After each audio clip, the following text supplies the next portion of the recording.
is the Bearcast, presented by Bird Kultgen Ford. Bird Kultgen Ford has been in Waco since 1936. Ford is the #1 selling truck in Texas 43 years running. The Bearcast is also presented by WellMed Medical Management and USMD Health System Dallas. Here's Craig Smoke and Grayson Grundhafer. What's up, everybody? Welcome into a brand new edition of the Bearcast on SicEm365.com, SicEm365 Radio. I'm Craig Smoke, SicEm365 writer, radio host, joined by Grayson Grundhafer, director of broadcasting, also recruiting reporter, team reporter, and a very busy week in Baylor athletics. We've got basketball, football, and a wide variety of just outside storylines to talk about as well. Fresh off the national title game, Big 12 gets another championship with Kansas taking down North Carolina on Monday night. So 2 in a row for the Big 12, and could argue it could be like 4 in a row if Tech would have taken care of business a few years ago, and then there's no COVID year. But 2 in a row for the Big 12 now, which is pretty cool to see. But we're not going to talk so much about that game. We're going to talk a lot about what's going on with Baylor, and that does include some basketball. But Grayson, pro day and practices and all that good stuff, been a pretty busy week. Yeah, definitely a busy week. And then, of course, all the Josh White stuff this weekend as well was definitely something that we had, a lot of coverage on and a lot to talk about and follow. So it was a very busy week, but I mean, honestly, this was such a great week for Baylor athletics, as we're going to talk about. But a lot of fun covering this week. Definitely much better than it was a week ago when we were talking about all those losses that were happening with some of the Baylor programs. So yeah, this will probably be a little more fun of an episode, I think. Well, I mean, you just mentioned it there, Josh White. That was the big story in football recruiting. For those that may have missed it, former LSU linebacker transfer was on campus this past Saturday and committed on Monday night to Baylor, making it official with a tweet that he sent out and a graphic. And he has now joined the Baylor football program and will be coming in with 4 years of eligibility and will be playing next year. So already seeing people projecting him as a starter and the impact that he's going to make and all of that. But you obviously had talked to him, Grayson, and talked to him before he actually made it official. I guess Saturday after practice was over with, kind of unfold the story for us there, and obviously what his commitment means for Baylor football. Yeah, so I mean, this happened back on really March 28th, which is when he entered the portal. Baylor was his first contact. Dave Aranda was the first head coach to call him, and I talked to him shortly thereafter. We had a good conversation just talking about some of the options and schools that he was looking at. Texas, TCU followed quickly with offers. And it ended up being between those 3 schools. And truthfully, it probably really ended up being between Texas and Baylor. But I think as things progressed, Baylor got his first visit, and I think he had that date circled because of his relationship with Dave Aranda during their time at LSU. The two became really, really close. And I mean, I think there's just this amount of trust that you can't really explain between the two. That really shaped his recruitment for the second time around. And the first time around, Dave Aranda was able to land him despite him being committed to Oklahoma State for a really long time. Went on a visit to LSU, talked to Dave Aranda, decommitted, committed 3 months later, and eventually signed with LSU that time around. And then this time ends up making the decision that he wanted to be coached by Dave Aranda. He wanted to come back to being coached by one of the best defensive minds in college football and a guy that he really trusts, and a place that he really knew because he visited Baylor a lot in 2018, but decided that it wasn't really the fit for him, in large part because of Matt Rule, speculation about him going to the NFL. I just think that Josh kind of knew that Baylor wasn't the right choice at the time. But this time around, definitely realized it was. He actually talked to Dave Aranda on Saturday following his visit.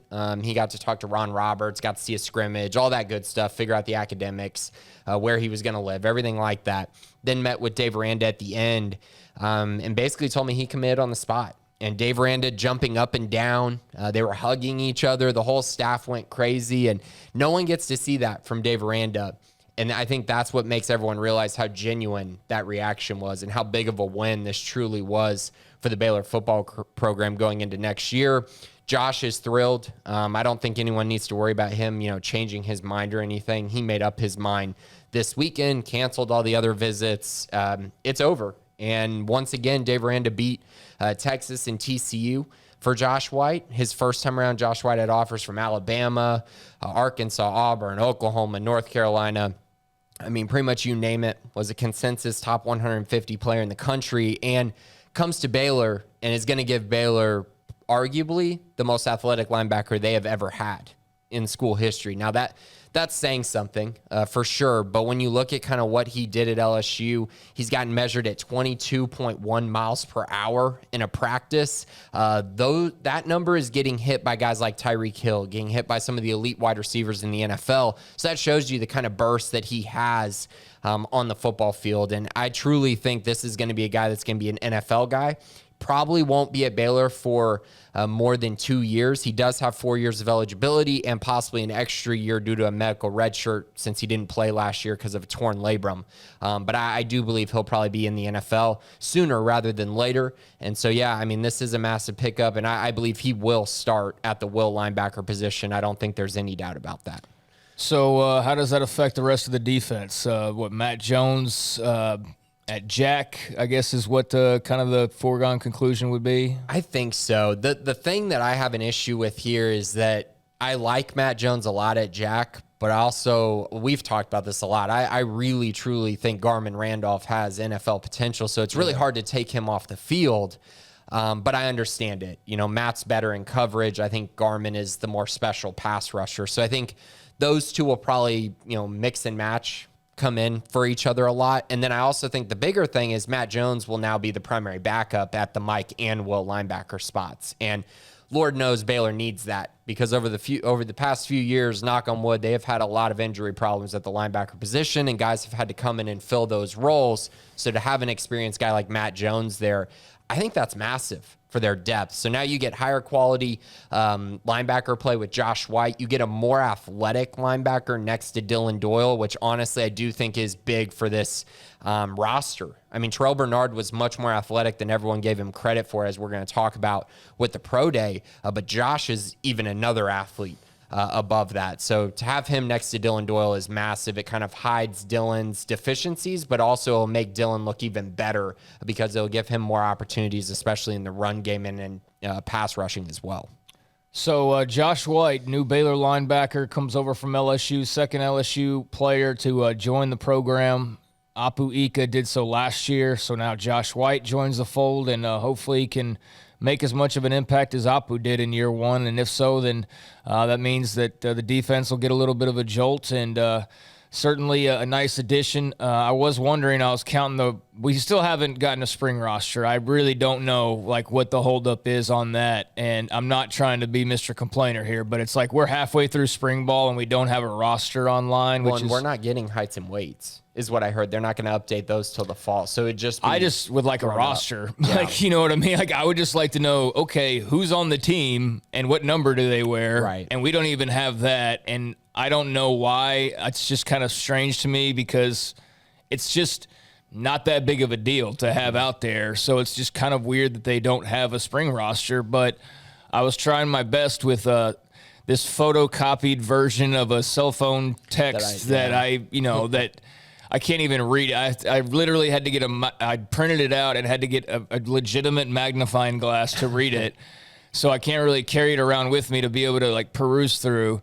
So I guess I'm going to have to just put it on Word or something to have something to look at.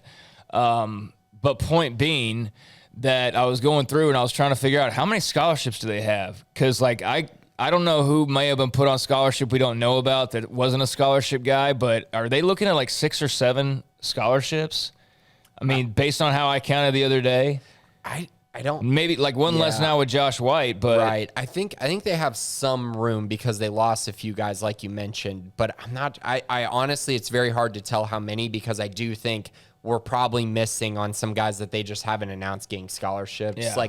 It's hard for me to believe that not a single walk-on's getting a scholarship. I would bet multiple do, especially guys that are running with the 1s or the 2s. Those guys, I mean, they need scholarships. So I would kind of go forward with the assumption that they probably have 2, maybe 3 more spots for transfers, which is kind of what we had talked about before, is that I think they could probably take 3 in the long run, maybe 4. But we'll see. I mean, after spring ball, there could be just a complete miss of guys, and a lot of guys could go into the portal, as we're probably going to see throughout college football. All right, so we got to keep moving here because we got a lot to get to. Mack Rhoades announced yesterday that, so big deal with Josh White. I mean, it really is. It's a good pickup. But Mack Rhoades is announced yesterday by the school, 10-year contract extension, really just years added on to what he had still had remaining. But in all, a 10-year deal. I know people around Baylor calling it a contract that, he's going to finish his career in Waco. And obviously he's been a catalyst for a lot of what's going on. Some people had their reservations in the beginning. People from Missouri, I remember, like, oh gosh, like, thank God he's gone, and all this other jazz. And it's like, you're saying that from a burning house, dude, but okay, we'll trust your judgment.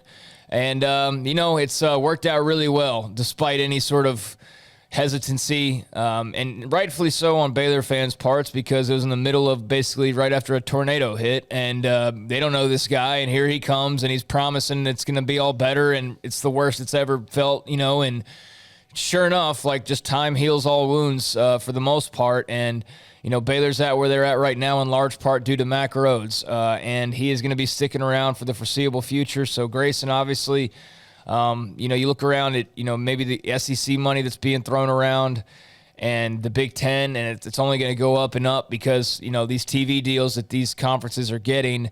And I start to wonder, like, man, is some school going to finally just come in and, like, money whip him to death and be like, hey, come to Arkansas, or whatever.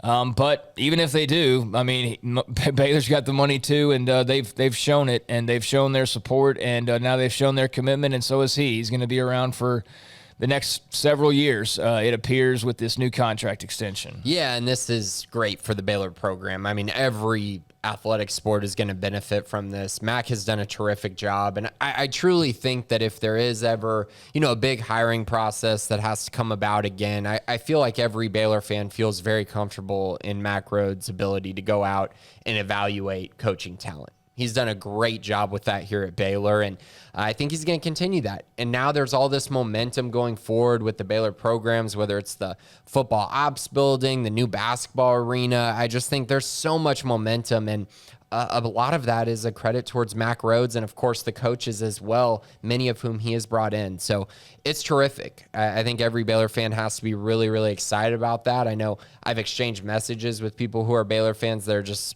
over the moon that he's locked into the Baylor program, just because I don't think that was a foregone conclusion. Like you mentioned, I mean, it truly felt like someone was going to come in and be like, man, we need him at our program. We got to go hire him.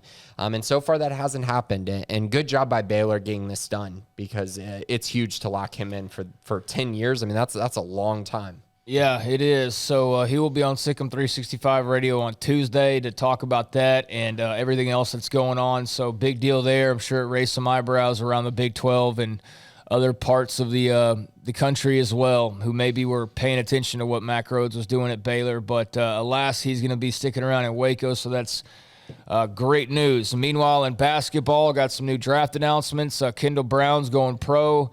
James Akinjo's going pro, and Flo Thamba is returning for another year of eligibility at Baylor. We still have yet to hear anything about Jeremy Sohan, so we await that still. But also Matthew Meyer, I mean, still don't know what he's going to do for sure. I had been for months now just anticipating he would go pro, but there's this little, well, maybe, maybe he sticks around, who knows, but I'm still not going to count on that. It'll just be a nice surprise if he were to do that, but I'm not getting my hopes up there.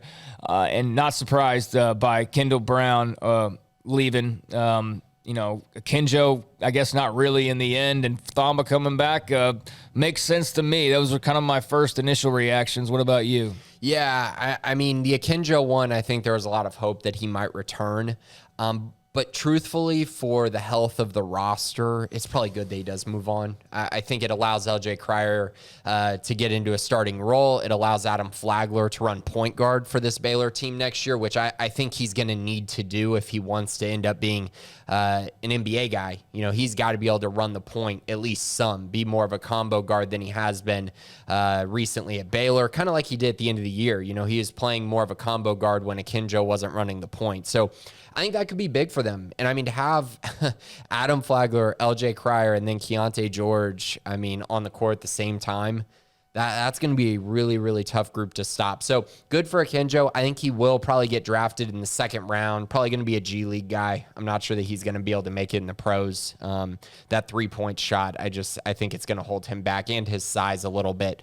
But I think he's going to make plenty of money, whether it's overseas or in the G League. So I don't mind that move at all. Kendall Brown, foregone conclusion. Dude's an NBA guy. He's a first-round pick, probably going to be a top 20 pick, maybe even a lottery pick.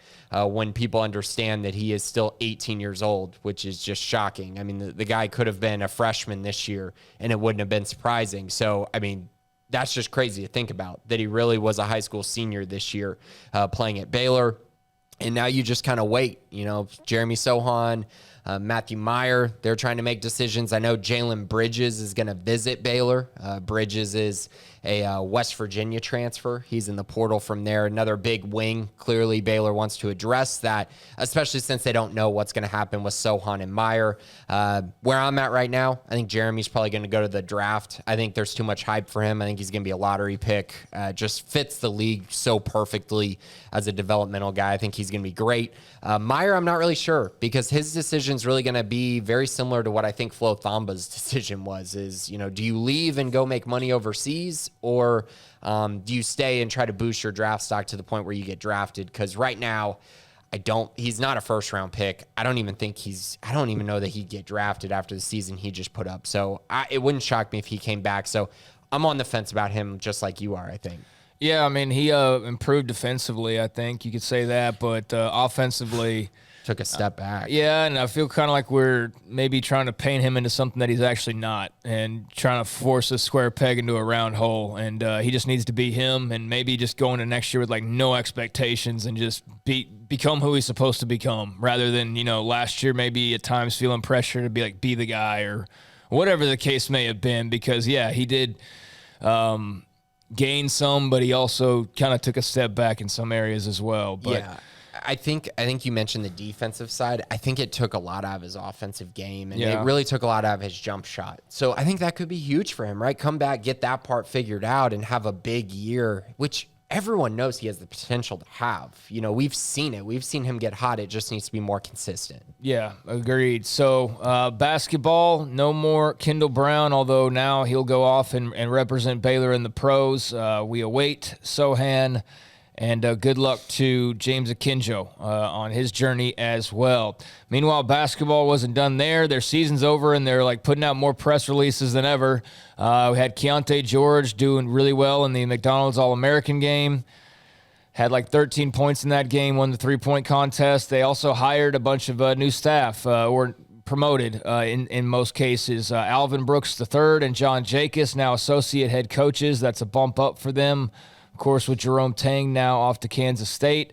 Jared Nunes is now a full-blown assistant coach after doing a variety of roles for the staff. And the big surprise, the actual addition to the staff that wasn't already on board, Tweety Carter, Baylor legend, coming back to the program after playing for years overseas in basketball, finally decides to wind down his career and come back to Waco and be a part of a program that he loves very much. So director of player development for him. So yeah, Nunes now an assistant coach, Jacobs and Brooks now associate head coaches, and Tweety Carter now director of player development. Yeah, the culture of joy continues, bringing Tweety back. I mean, all these guys know Tweety. They've played open gym with Tweety. This is going to be so cool for Flagler and Cryer and Keontae George and Dale Bonner and Langston Love to come in and get developed by Tweety. That's going to be really cool, as he's going to do a lot of player development type stuff. I assume a big part of that's going to be with the guards. That's going to be really fun to watch. As far as the other hires go, or I guess you just say promotions, it's perfect. it's right in line with what I think was the best case scenario for Baylor. None of those guys left with Tang. Now, maybe Tang decided, that he wasn't going to try to take guys from Baylor, which honestly is very respectable. But if he did, I just like the loyalty there, right? I mean, the loyalty to, you get the promotion, you're going to stay at Baylor, find yourself with another opportunity to win a Big 12 championship, a national championship, and continue to stay with this culture that's gotten you this far. So Jacobs and Brooks, that's going to be great for them. They're a great combo. You got the X's and O's with both of them, and then you have great recruiting as well from both. And then Jared Nunes, I think he's a star. He's a guy who's definitely rising in the industry, and he's a guy who I think is going to make a huge impact in the recruiting trail. He's already done that in the past, but now as an assistant coach, I think he'll have even more of a role on the court as well as off the court. So I'm very excited for him. I think he's going to do great things. So you don't think Jerome Tang's going to pull like a recruiting coach 5 months after he's arrived in Manhattan? You don't think that's... I mean, it doesn't seem like that. I know one of the coaches was in Manhattan and everyone was freaking out, but it was actually Manhattan, New York, not Manhattan, Kansas. Yeah. So it definitely seems like there's a little more loyalty within the Baylor program. And honestly, if Tang had taken a couple guys, I don't think it would be indicative of anything because they all are best friends. Like you hear Tang talk about Scott Drew, it's their family, you know what I mean? And Scott the same way. Very different vibe on the football side. Oh, yeah, for sure. Totally different vibe. So that's big news for those guys, and congratulations to them. And Tweedy was on with us last week, and really had a great interview with him, and he's very excited, to say the least, about being back in Waco. So good deal there, and we'll see. Keontae George, like I mentioned, had a nice showing at the McDonald's game. There's a lot of excitement over him. And now really it's about just watching the recruiting side of this and who they potentially pursue and of course, these remaining decisions. Got to get all that out of the way before you really know what to start expecting for next year. So Sohan, the big domino, still to fall. Meyer and, great that Flo's back. I mean, I think that's a big deal that he's back. But, yeah, still a lot of moving parts for Baylor basketball. And so I just kind of referenced it right there. Another story from this week, Brian Nance, former Baylor defensive lineman, joined the program after, just experiencing life a little bit. Matt Rule gives him an opportunity a couple years back, brings him on. After he had brought him back on the football team, I should say, right? He was back on the football team because he had a very scattered sort of timeline in college. It wasn't just like a 4 years and done. It was kind of like an off and on sort of deal. So he'd come back, and then ultimately it ends up with him being on staff at Baylor and working in recruiting, which he's been doing now for the past couple of years. And then, of course, Joey McGuire leaves in November, and eventually James Blanchard joins him.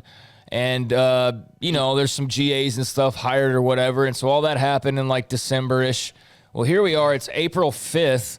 And just a couple days ago, now James Blanchard's going to Lubbock to join Joey McGuire and that whole staff there. So, Grayson, I haven't received a comment back on my comment on the board. I done my good, bad, and ugly, and the only ugly piece that I mentioned this week was just the whole Tech and Baylor rivalry building up, and now Brian Nance is kind of the latest chapter in this. And I had somebody comment and say, something along the lines of, and you always wonder, just with typing, how things can get lost in translation. But I read it a couple times, and I'm like, I think this dude is making a comment about, taking me saying that was, an ugly or whatever, because I got to fill out these categories, that, God forbid Brian Nance try to make a living. And I said a very polite response back, and I could have gone so much deeper into it if I wanted to. I chose not to. This had nothing to do with Brian Nance being able to make a living, for one. And I do feel like if Baylor fans want to be a little edgy about it, they have a right to be, based on what we know, because this was just kind of unexpected. And, the problem for me is not Brian Nance going and having an opportunity. He wasn't hurting to pay bills before, so don't let that become some fake narrative out there. But he had I guess, an okay situation here and could have had a better one if maybe communication was more open. But instead, he obviously was talking to Tech a little bit, ends up going there. Okay, all that's fine and well and dandy and good. I have no issue with any of that. My issue is that he's been on campus for the last 5 months in recruiting meetings, and they're halfway through spring ball. and they're bringing in Josh White on visits, and they're planning out who they're going to be bringing in all summer, and they're planning out like roles, and they're planning for next year. And this guy's just sitting here the whole time. Now, he's not privy to every secret meeting, and he doesn't know like game plans and things like that, to my knowledge. He's a recruiter, but at the same time, this isn't him leaving and going to South Dakota State. This isn't him leaving and going to USC. You're going to a school who, for that coach to succeed, he has to beat Baylor. So it's one of those, like, had it happened right after the season, I think it would have been like, okay, cool, whatever. But the fact that it's April is like where it's kind of like, well, dang, like that's where it not hurts, but that's where it stings a little more. Yeah, this is a big period. This is a spring evaluation period. It's going to lead into the summer as well. And the thing of it is now, Tech basically has the whole big board. Yeah. And let's be honest, they have the whole big board that Baylor has, all their priority targets. Now, to be honest, I don't know that really matters to Baylor at all. Like, Baylor's going to get the guys they want for the most part. Maybe some will be intrigued by Tech for sure. Like, that happens. But ultimately, Baylor is going to recruit really well, and they're going to get the guys that they want for the most part. So it's really unfortunate, though, because, he's going to go in there and have all this information that maybe Tech didn't have before. And that's tough. I think it's also tough because he's a former Baylor player. That's not exactly something that I think Baylor fans love, the fact that he's posting, Michael Crabtree as his profile picture now and things like that. I understand that. Dave Aranda didn't go to Baylor, and so I get that, but that's every school deals with guys going off to coach places. I know, but it's very fresh because he's not an old play.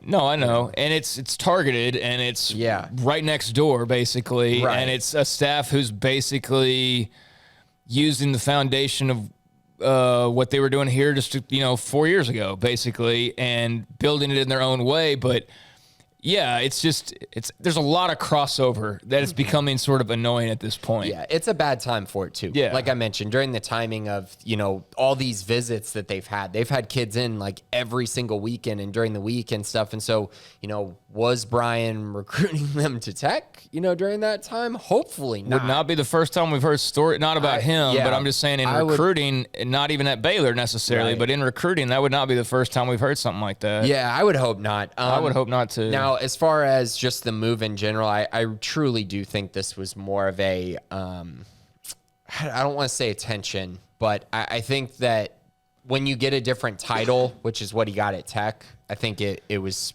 kind of big for him, to the title, the praise, you know what I mean, that comes with that. Yes, I think that was the biggest thing. It definitely wasn't the money. For sure it was not the money. No. So I think it was more so that he'll get, complete autonomy at Tech as well, because it's just the Wild West. They offer whoever they want, and that's great. But when you don't have a strict process, you end up with some guys who maybe don't pan out. And that happened at Baylor a lot. There have been a lot of guys that did not pan out for one reason or another. But this Baylor staff, they have a way of going about recruiting, and it works for them. It allows them to use person over player and truly mean it. And I think that's kind of where they're at. Now, as far as this impact with Nance, he was a very good recruiter, a very good relationship builder, for sure. He did that in multiple classes, just like James Blanchard. Both guys built really good relationships. But Baylor's biggest thing is the recruiting guys find the talent. They recruit the talent, talk to the guys, the recruits. But ultimately, a big part of Baylor's, I think, recruiting philosophy is that the position coaches are major parts of recruitments. I mean, look at what Eric Mateos has done on the recruiting trail. I mean, plenty of guys mention him as, big reasons they end up at Baylor. So I don't want to overstate it too much. I think Brian did a great job. Baylor would have loved to have had him come back. They wanted to keep him. So I think they understand his value, but I also think this Baylor staff is so well organized and such a well-oiled machine that this really is not going to hurt them on the trail. I expect them to hire someone very shortly to fill his role, and it'll probably be someone that fits the culture of the staff, maybe even a little bit better. Yeah, I'm not worried about them replacing him. I mean, and that's no disrespect to him. It's just that, we are as guilty as anybody of overhyping guys who do roles that everybody's doing the same way across the country. It's like, oh my gosh, they're losing this guy, they'll never recruit again. It's like they're recruiting the same, if not better than ever. Oh my God, Kaz is gone. They're never going to lift weights properly again. Yeah. And it's like then people got fueled because for a while they couldn't. And then Jeremy Scott did a good job, but then now Vic Valoria, and it's like, okay, oh, well, there's more than one guy who can do that job well. So, yeah, they'll find somebody who can recruit well or help out in recruiting well. Again, it's not about even – if his name was Joe Washington, we'd still be saying the same thing. It's just that, yeah, he's a Baylor guy, but it's the timing. That's the whole thing to me is the timing of it. The timing. That's what I'm harping on. Go make a living. You already were, but go make one anyways for people that want to try to paint it that way.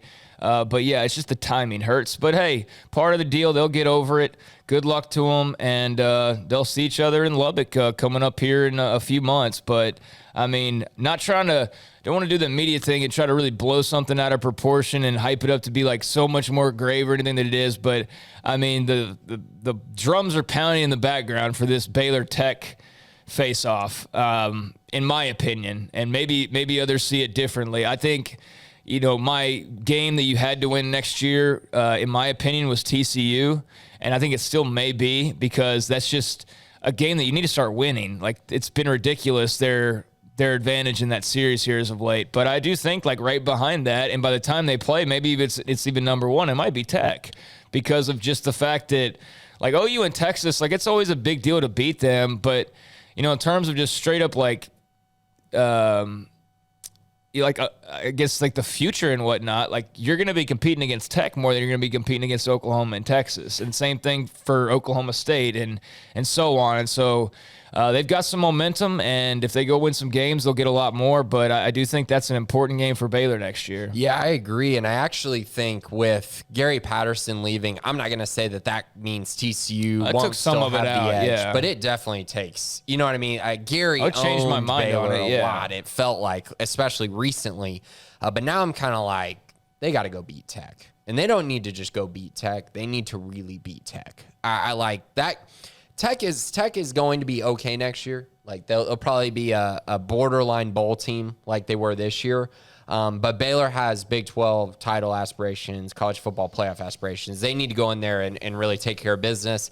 The only problem is that Tech game is kind of a trap game because then they go to Oklahoma the very next week. So, I'm kind of right there with you, to be honest. And we get to a little bit of a segment later on in the questions where someone asked about the 4-game stretch that's the most important. And I looked at that Tech one very closely. Didn't quite make the cut, but it's up there for sure. Yeah, so just saying, point being that there's all this little back and forth that's been going on, or not even back and forth, really, just like one direction. But for the last few months, I'm just saying it's kind of like laying the groundwork for this to kind of start feeling like, all right, well, gloves off, like, here we go. Okay, yeah, like, and now it's as the person who tried to tell me that Brian Nance's decision was about making a living, it's a dog-eat-dog world, right? So, yeah, let the dogs roam and bark and go fight it out here pretty soon. Elsewhere, a couple of other notes. Baseball with a sweep over the weekend. They weren't even in Big 12 play, one of those breaks in the schedule. So it was Eastern Tennessee State. They get the 3-game sweep. Your thoughts on 3 wins for Baylor baseball? I know people aren't going to think about Eastern Tennessee State and say that, it's a big series win, but this is how big it was. In the RPI, Baylor was outside the top 50 in RPI. After this weekend, now they're at 34. They are currently right on the edge of being a tournament team. And I know that's not saying much, whatever, people are going to say, they should be better than that. But with the close games that they've lost, the games that have been just decided by just a couple runs here or there, and I know that's how baseball is, but I think if they can flip some of those over the next stretch of the season, they really have a chance to do some damage. So I liked what I saw. They still got to get their bullpen figured out. I mean, they are still giving up runs after the starter goes out that are just kind of absurd. But just a couple other notes. They're 9th in strength of schedule, so they've played a very hard schedule up to this point. They're 16-11. They're on pace to be a pretty good team. And as we talked about last week, I mentioned I felt like in this 14-game stretch, they needed to go 10-4. And this is how you start it. 4 wins in a row last week. Now they have an opportunity against Dallas Baptist, a top 24 team tonight. Then they go on the road and face West Virginia for a 3-game, at Texas State, and then they have a 3-game against Kansas. They got to continue to figure out ways to win games, but I do see some momentum coming for this Baylor baseball program, and I'm happy to see it because they're going to need all the help they can get at the end of their schedule when they have series against Texas, Texas Tech, Kansas State, and then Oklahoma State to finish out the season. So they got to get hot now, or else they might have some troubles on the back end. Yeah, let's see how they do in Big 12 play. It dropped a couple series you shouldn't have dropped. I mean, and I know it's easy to say, but maybe rather than saying shouldn't have, could have very easily won those series. For sure. Both series. And so I want to wait and see them go finish a series against a Big 12 team before getting too wrapped up. But that's good news that they're, moving up in some of the metrics, and, sweep sure beats getting swept, or, 2-1 or whatever the case may be. So hats off to Steve Rodriguez and company for getting the bats going quite a bit last week and getting themselves some wins. And meanwhile, one final note before we get into the mailbag, Pro Day last week. We're kind of bouncing around, but there was a lot of things going on. Pro Day last week had pretty good contingent of guys, 31 of 32 teams. Where were you, Chargers? I don't know, but they were the team that apparently wasn't there. But the XFL was there, CFL. I'm sure the USFL was there somewhere probably as well. But a lot of teams that were in attendance to see Jalen Petrie and Tyquan Thornton and Abram Smith and all the rest of this really great class of prospects that the Bears have for the 2022 draft and free agency. And I'm looking around and I'm thinking like they got a very good chance to put like 8 new guys into the pros, give or take 1 or 2 maybe. But your thoughts on Pro Day last week? I mean, it's a cool event, but, in terms of like breaking it down, I don't think you really can break it down too much because it is just dudes running drills. I mean, at the end of the day, that's what it is. But I'm sure track coaches could, we could get like the 40 and like break that down. But speaking of 40s, I mean, Jalen Petrie ran the 40 that he needed to, and I think for the most part, everybody, I think, improved their stock or stayed about where they were maybe previously. I don't think anybody's really hurt themselves at this point. No, definitely not. I was actually really, really impressed by what I saw. It was a fun one. Obviously we didn't get to see JT Woods or Tyquan or Kalen Barnes run the 40. Because they ran it at the combine, so it didn't make sense for them to do it. But obviously, if they had ran, it would have made it even more intriguing to see, what kind of time they could have posted. But yeah, overall, it was a really good event. I felt like Jalen Petrie and Terrell Bernard, they just showed that they're way more athletic than everyone gave them credit for. I mean, you're talking with Petrie, he ran a sub 4.5. That is truly impressive. I don't think anyone thought that was going to be the case. And then Terrell Bernard to run a sub 4.6 is phenomenal. I mean, once again, no one expected that. And a big part was, when they came into Baylor, nobody really had the accurate time on them coming out of high school. It was really just what they ran during their time at Baylor is all that anyone knew. Terrell Bernard dropped like 7 pounds before this date, and obviously had been training for the 40. So I think he was really intentional on posting a very good time, which makes sense. I mean, why not? No one's going to look at your weight. They're going to look at what time did you post, how fast are you, and now Terrell can just look forward to getting drafted. He's going to be, in my opinion, a top 3 or 4 round pick. That's going to be great for him. Petrie might have worked himself into the first round. I would be shocked, but I think he's going to go within the top 50 picks. I really do. He's impressed a lot of people, a lot of the right people. So very intrigued by that. Tyquan had a great day, I think, in the field, catching from Gary Bohannon, who threw the ball really well as well. So I think everyone did a great job. Kalen Barnes was catching the ball well. Riley Tejada went out there and was, overall testing scores might have been the most athletic guy out there just based on the guys that tested and everything. He did a phenomenal job, ran a 4.4 flat, showed off in the vertical. And I know his career at Baylor didn't end the way he wanted it to, but at least he went out there and showed, he does have the athleticism to potentially play at the next level. So it was a great day. I had a lot of fun. I felt like it was a great event, ran really smoothly. They had the big board where they actually showed the times, which they've never done in the past. So that was really really cool as well. I enjoyed it. I think the Baylor guys did a great job for their draft stock, and now we just wait for the NFL draft. And I know I got some comments on Abram Smith's 4.5 40 at 213 pounds as well. I do need to mention that because that is definitely of note for the NFL. Okay, go ahead. No, just the 4.5, just okay. 4.50. That's of note. Like, a lot of people didn't expect him, I don't think, to run that fast. And for a running back, you typically like them to be around that number. And so he did, 213 pounds, put on some weight since the combine, ran still very fast. So yeah, Abram was also a guy who I think was a riser from the day. Yeah, it was a successful day. Now just kind of sitting back and waiting a couple more weeks to finally find out where some of these guys are going to go and who makes the cut, who drifts off to some other leagues and applies their trade there. But I think it was a banner day, one of the better pro days they've had in school history. So good group of guys, and looking forward to seeing how it all shakes out for them. Should mention also tennis last week, big wins over TCU and Baylor, and then TCU got them in the rematch on Sunday, but did want to mention men's tennis with a big sweep of Texas and a nice win over TCU, but trading home wins basically is what happened with TCU coming to Waco on, Sunday and getting the win there. So they split, but big sweep over Texas. So men's tennis just kicking along as well. I didn't want to forget about them. All right, finally time to get into the mailbag here, and let's we got a bunch of questions. C. Midness, what will it mean for recruiting if Baylor's able to develop Josh White into a first-round pick? Yeah, I think it's big, kind of like with basketball when Scott Drew's able to develop Davion Mitchell into a top 7 pick. You know, those things are big to show that you can get a guy to come into your program and then turn them from a guy who didn't play at LSU partly due to injury into a guy that's a first-round pick. That would be huge. Yeah, I mean, I don't really know how deep into the woods you want me to go for recruiting. It's more so just in the portal. It definitely helps them to have a name that they can sell, especially when you also have Apu-Ika as well.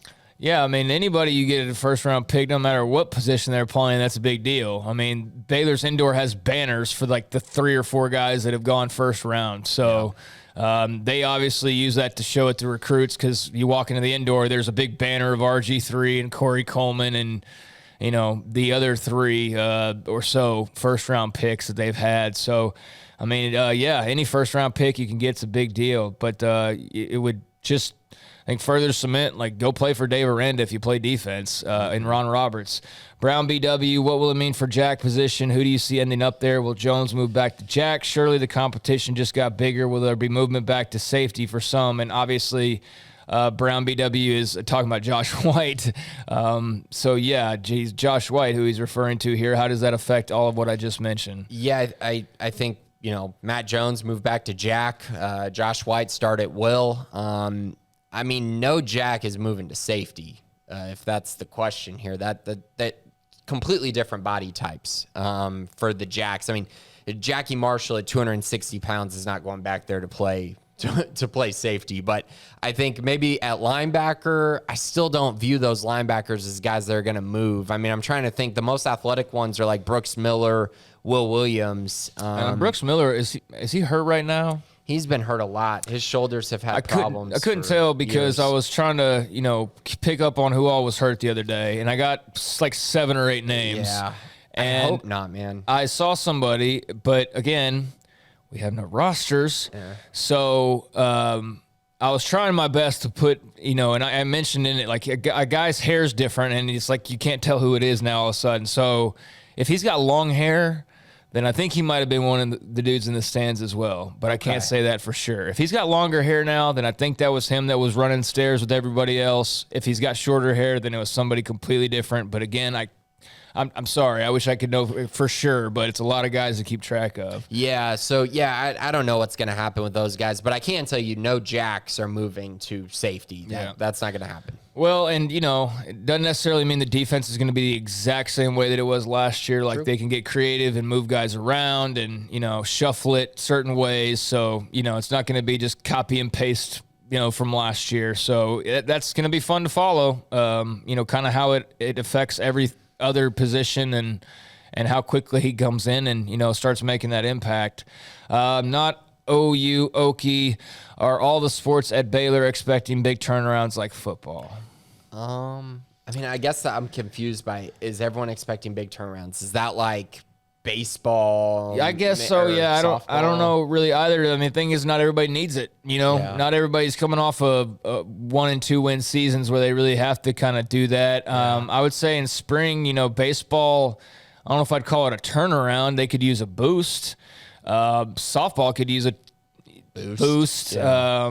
I don't know about full-blown turnaround. Women's though. tennis could use a boost, I guess. They're borderline top 25. But yeah, I mean, there's teams that could use what I'll just, nicely say like a boost in wins, but I don't think there's really any team that sort of fits the mold of needing a drastic turnaround. I agree. That's why I'm not really sure. The basketball programs are healthy.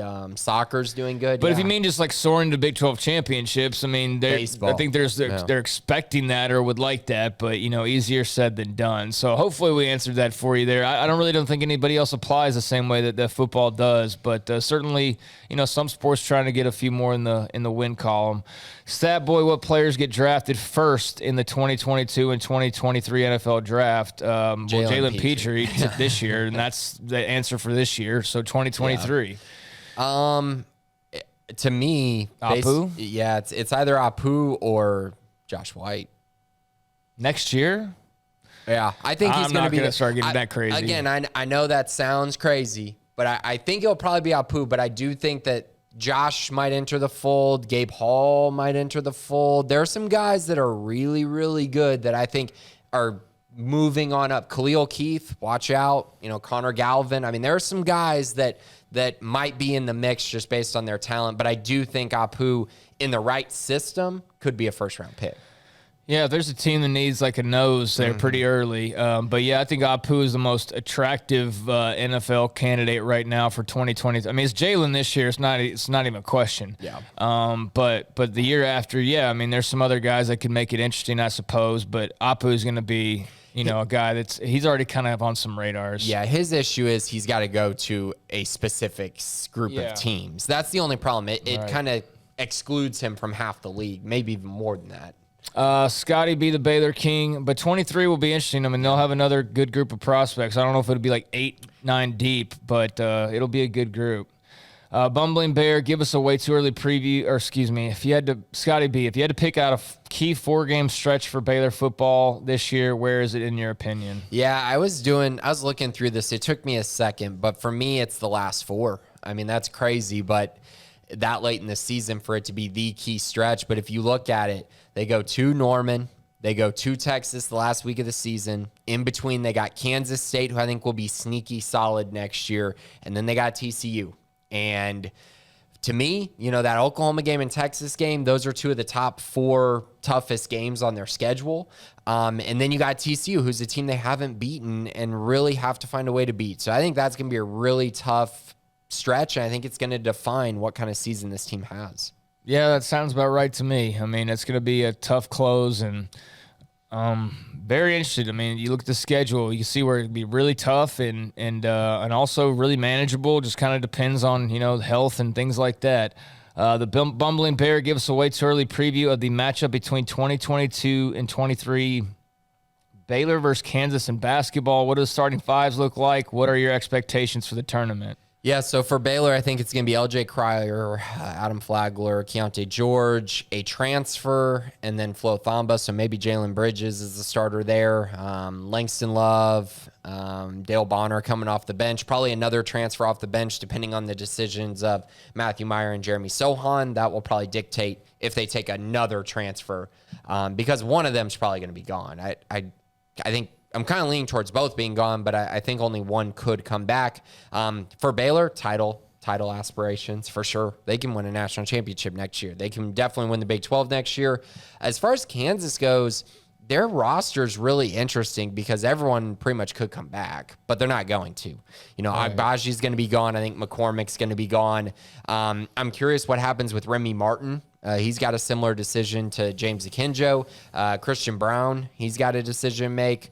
Jalen Wilson. So they're kind of up in the air. I guess right now I'd go Remy Martin, Harris, Brown, Wilson, and then probably a transfer to come in and replace McCormick. They also have Grady Dick coming in, the big 5-star prospect at wing, and then they got Zach Clements and KJ Adams off the bench. So they're going to be really good again, very similar to the team this year, which was very good, but no Ochai Agbaji. So we'll see. I'm never going to say Kansas can't win the Big 12 championship because Bill Self does it every single year. I didn't even think this was even in his top 7 teams he's had at Kansas, and he just won a national championship with it.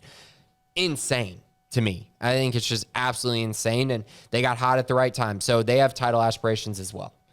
Thank you for the question. But Baylor's going to be better than them next year. Sorry, right. Just need to add that in there because I think that was part of the question. Bear Coog, can you talk a bit about what we may be doing this spring to prepare for BYU's massive altitude advantage, 4,630 feet, and lack of oxygen is something strength and conditioning may want to focus on this year? I don't know when Baylor last played a game this high, but I do remember when Texas went up to play at BYU in Wyoming, and they were gassed and could barely score. Here's an image of what Texas did to prepare, and then it shows a picture of the old altitude masks or whatever, the guys that were really hot in training 2 years ago. Everybody was posting Instagram videos, lifting 400 squats on a box jump with the mask on. It was getting crazy. But yeah. I don't think they're thinking about BYU at all, to be perfectly honest with you right now. Maybe Jeff Grimes and Eric Mateos are advising that they should probably think about that somehow. But, in terms of answering your question, I have no idea, and I would expect they're probably not at this stage, April 5th, doing too much about it. Now, could they be discussing, hey, looking ahead, we need to plan for maybe this early. I don't know how early they get going on planning, but I definitely don't think that they're too concerned with it right now, although it's probably something they're mindful of, once that game draws closer. And if they do need to do anything extra special, I'm sure they're aware of that. Yeah, first of all, I trust Vic Valoria and this staff. They're going to figure out a way to make that work out okay. And also, I don't want to do anything Texas tried to do against any matchup against BYU. BYU used to beat their heads around. Taysom Hill, just book it. Anytime he played Texas, 200 yards rushing and 5 touchdowns. Every time he played him. It was just what in the world? Did y'all even game plan for this dude? So yeah, don't do anything that Texas did, and I think they'll be all right. Yeah, that's fair, honestly. BYU had their number, and it became comical how much they had their number. Yeah. But yeah, it's an interesting question. That is a pretty early game in the season, and you do have to be mindful of stuff like that's something that could sneak up on you. You're all of a sudden you're oh, we're going to Provo this week, and that place is going to be rocking. It's going to be a tough environment for sure. But again, it's April, so I'm sure that's kind of in that early planning of whatever and however they'll combat that. But thank you, Coog, for the question. Doc Crow, will the DBs have any ball hawks similar to JT Woods? Maybe eventually. I haven't heard. I think sophomore year, you started hearing just these things about JT Woods that were just dude's getting an interception every practice. It just became insane. It was every video they posted was JT Woods with an interception. I have not seen that quite yet out of these Baylor guys. I do think, a guy like Devin Neal could get there. I like Cisco Castan. I like Devin Lemire. Al Walcott. Yeah, Al at corner. Yeah, definitely. So, yeah, they have guys. I think Al, that's a good point. He said DBs. I was thinking more so just strictly safeties. But, yeah, Al's definitely candid to do that as well. So, they got some guys that I think could step up to the challenge. But I'm not hearing or seeing the things that JT did. JT was special at that. He was a ball magnet. And anyone you talk to in the Baylor program knows it. Yeah, and that's why he's going to be playing on Sundays, most likely. Certainly going to get the chance to, at least. Who is the most overrated recruit in Texas for this upcoming class compared to where you have him, Grayson? Yeah, for me, it's actually an A&M commit, and it's Anthony James. And I like Anthony James a lot. Great dude, but he is not a top 11 guy in the state of Texas. I firmly don't believe that. I think there are quite a few guys that I would take over him. So to me, he's the most overrated. I think he's right around a 4-star guy, but they have him ridiculous. Top 11 in the state. That's far too much for me. Yeah, well, He's committed to A&M. So. Yeah, I mean, those things can be inexact as much as guys get defensive over that. It's true. Yeah. They can be very inexact, and there are things that trigger the rankings sometimes, and, the school itself could be one of those. You see guys get bumps and whatnot, but every year there's somebody overrated, underrated. But I couldn't even tell you. Typically, I used to probably be able to answer that, but I haven't paid real close attention just yet to the upcoming class. What are you most intrigued to see in the spring game? The secondary, for sure. I mean, we just talked about the safety position, and I can't really give you too much of an answer on ball hawking guys because a lot of that secondary it's unproven. I mean, it's just a group that really needs to put it on tape. I love Christian Morgan playing the star.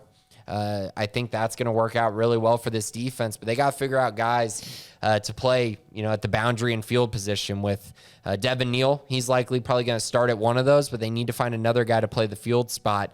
And then obviously they need to figure out corner. I like Mark Milton, but I feel like they could probably find someone that could maybe be better. Maybe it's Tevin Williams or maybe a Reggie Bush that gives them a higher ceiling at the position across from Al Walcott. So secondary is going to be one I'm very focused on because I think a lot of the other positions have answers, but the secondary is one that doesn't really.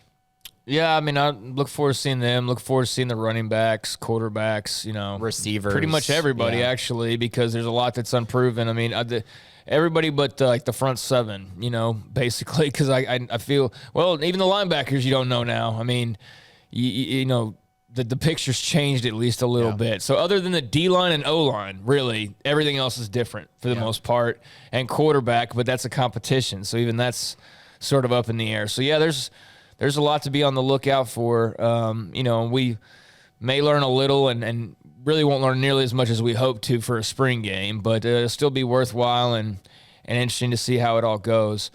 Keith98, any update on the kickoff time for the football spring game? Is 365 staff planning any tailgating gatherings? I thought I just saw they announced 12 noon for the spring game.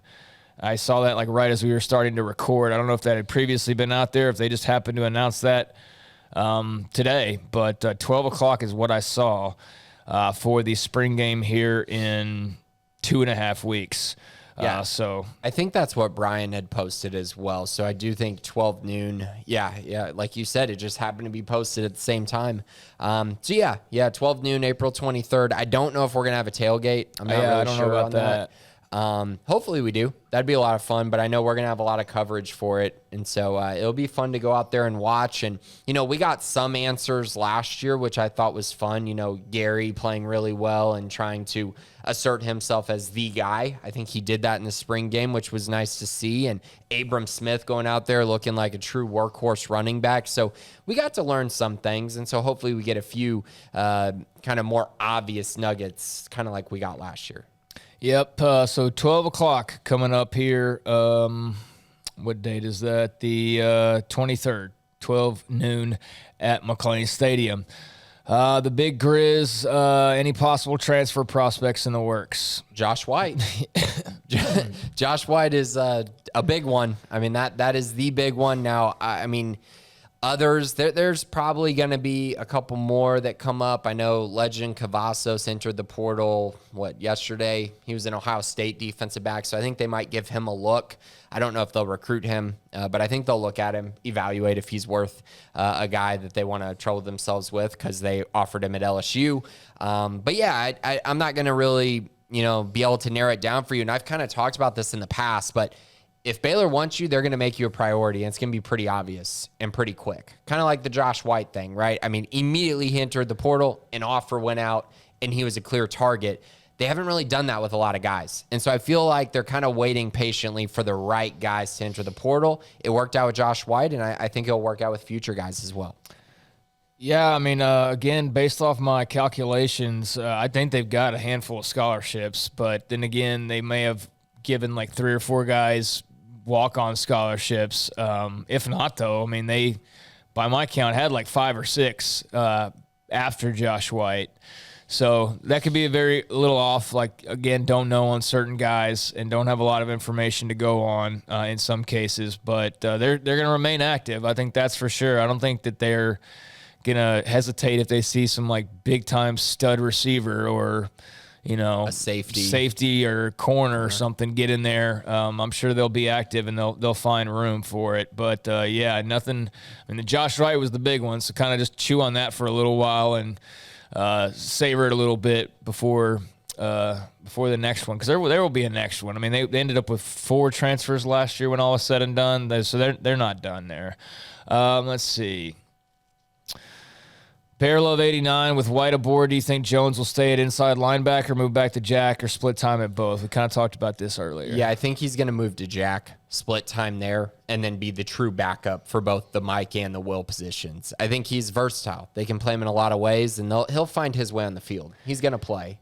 Yeah, and I know he's been hurt. I tried to find him on Saturday, but it was just too late, and there's too many. I couldn't find 52 in the crowd. I wasn't thinking about it. Well, pro day he had the bike, so he's definitely out. He was in a cast too, not a boot. So I'm just saying he might not have even been out there on Saturday. I don't know. I never saw him, and I didn't think of looking for him until it was basically they were breaking up into groups and walking off. So. But I was also busy because there's 15 other guys who are in red jerseys that we're. There's Monterey Baldwin. Okay, there's that guy, and it was fun to be out there. It was smell that burning turf, but it was also man, who all is actually out here? All right, if we could just views. If we could land another big fish, i.e. Josh White level, which group could benefit the most? I'm going to go with safety. I just look at that room and I feel like if they could have a field safety that gives them anything close to JT Woods' production, it's worth looking at. I just really believe that. I know corner's intriguing as well, and wide receiver is too. But field safety is so important in this defense. And so I'm going to go with that. But like I said, the other two would be wide receiver and cornerback as my top ones. Kind of lesser level would be like running back or I think running back would be the other one. I don't think they'll take another offensive lineman. I think they feel pretty good about that room. Yeah, I mean, I tend to agree. Big-time corner or big-time safety would be probably first in mind. I mean, well, kind of repeating ourselves here. Receiver, again, kind of the same thing. They're so young there. And I was talking to someone about it this week. They were talking about how when's the last time Baylor had this much unproven talent at receiver? It's never. I know. That's why I liked that Texas one got Isaiah Nayor out of the portal. That would have been an ideal guy, I think, to go and grab, but they just went and grabbed him so quickly. Hell, he had been committed to elsewhere, too. Baylor offered him. Yeah, I know, but I'm just that's the type of guy, man, Texas one got him, boom, just like that. Wasn't he committed somewhere else? Yeah, Tennessee. Yeah.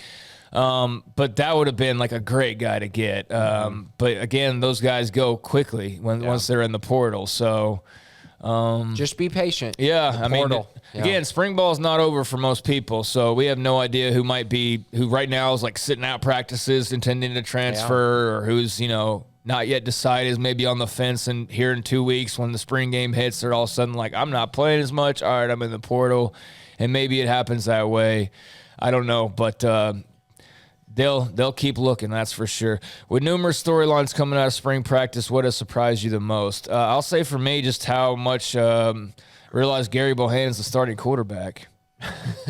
Yeah, he's gonna. I mean, we had talked about this. I figured he would be the guy to start the year, but I do think Shapen's very talented. He's a very good player. I do too. I'm just saying, it's. I said a couple weeks ago, or maybe even last week, I admitted getting too caught up into the whole Jacob Zeno mentality of. But granted, Blake Shapen played a lot more than Jacob Zeno ever did. But we saw spurts, and we saw it at the end of the year, and it was good and it was great. But we also saw him got hurt, and and it kind of had some Charlie reflections. All of a sudden, can he take hits constantly? Yeah. And then you see Gary, and you see how freaking big he is, and how confident he is, and just you see the way the team. You weren't at pro day, you don't realize that. At one point in pro day, the biggest noise was for Gary hitting some throws to the receivers in pro day. Yeah. You remember that? When he hit 2 in a row, and it was oh my, the whole team went nuts for it. And I was all right, like that to me just made it that much more obvious. So yeah, it's just become really obvious to me that he's the guy. And I know that it was obvious to you before, but there's reason to kind of like that Shapen brought something a little different. But now it's just, yeah. He's the leader of this team, and that's like you said, that's huge. And so for me, it's just how well the offense played the first week. I actually heard they got the better of the defense for a large part of the scrimmage on Saturday, which I think is big news because we know what the defense is going to be capable of under Dave Aranda. We know it's going to be good. But if the offense can match the defense, I mean, holy cow. I mean, yeah, you could be talking about a repeat Big 12 champ and a possible college football playoff contender once again. Yeah. So I think that's going to about do it. A lot of questions this week. People getting excited because spring ball's in full swing, and I think the Josh White news obviously got people all up and excited as well. So I saw where Jack and DP posted as well. There's a tweet from Baylor Athletics. You can start buying officially licensed jerseys now. And in their tweet, they posted, Caitlin Bickle and Kendall Brown jerseys. So, you can start going to the Baylor bookstore and getting, officially licensed jerseys, which is something we had mentioned when Mack Rhodes was on with us a few weeks ago. He said they were working on it, and here they are, and now you can buy them. So just like that, you can go buy your Gary Bohannon jersey, I mean, cool. Think about that. You could never do that before. Even, custom shops, wouldn't do it, on certain websites because it was against NCAA rules. You couldn't even get around it that way. You'd have to go, personally to a place and get it done. But now it's a new era of college football, that's for sure. So, yeah, go buy your Baylor Athletics jerseys. Just wanted to pass that along as well. So that'll bring us to a close. Got spring sports continuing on, basketball decisions, and obviously football is always constantly humming and moving along as well. So we'll see what happens in the next week, but it's been a very busy week, but a good week. From Mack Rhodes to Pro Day to spring ball and all points in between for the most part. Anything before we go, Grayson? No, nothing really from me. Great week in Baylor sports. Be sure to check out Sikkim 365 Premium side, of course, 365 Radio every day, 3 to 6. It's a lot of fun. You'll have tons of great guests on, lots of coverage. I mean, we have everything covered, Baylor sports related. So give both a try. It's definitely worth it. Trust me on that. Yeah, now's a great time. I mean, anytime's a good time. For the most part, I'd say mid-June maybe. It gets a little slow, but no, right now definitely a good time to be signed up to the website with all of the stuff that's going on. So go become a premium member if you haven't already over at Sikkim365.com, and more coming your way. Thanks for listening. As always, appreciate those of you who asked questions this week in the mailbag, and if you got more to ask, just look for that Grayson post that'll be out there on Sunday or Monday asking for your questions, and keep an eye out for that.